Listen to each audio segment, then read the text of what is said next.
Here's my quick review of the Oregon Powernow 36 volt cordless chainsaw. I've got no connection with Oregon, they don't pay me or anything like that, so this is a genuine review based on a saw that I purchased and am using for logging and general cutting around the small holding.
Cut out, okay?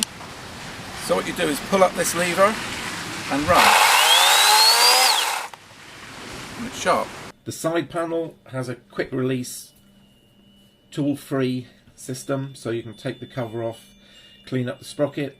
You still need a tool to be able to tighten the chain, or slacken it off for that matter. So chain tightening, not tool-free on this one. To sharpen the chain on the saw using the built-in system, you pull that red lever up, hold it for about 3 seconds, sparks fly out, and you've got a good sharp chain so you can carry on working. The round red button here is the interlock mechanism so that you can't accidentally activate the throttle. It's quite irritating that you have to keep holding that in the whole time. Not as comfortable as an interlock on the top of the rear handle. I think they'll change this on the next version of this saw. Black button in the middle is the release mechanism for the lithium-ion battery.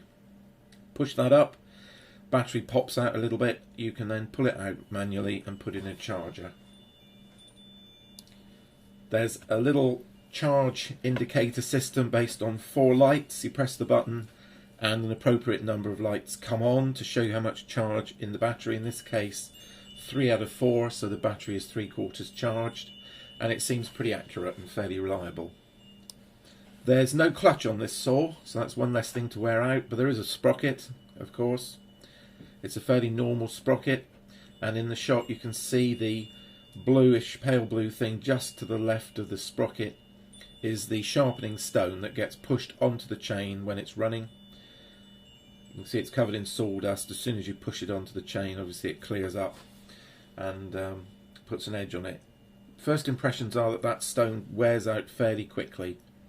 I think it might wear out before the chain has gone beyond being useful.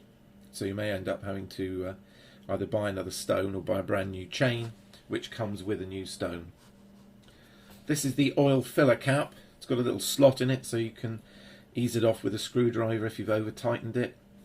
I think the aperture through which you pour the oil is a little bit too small.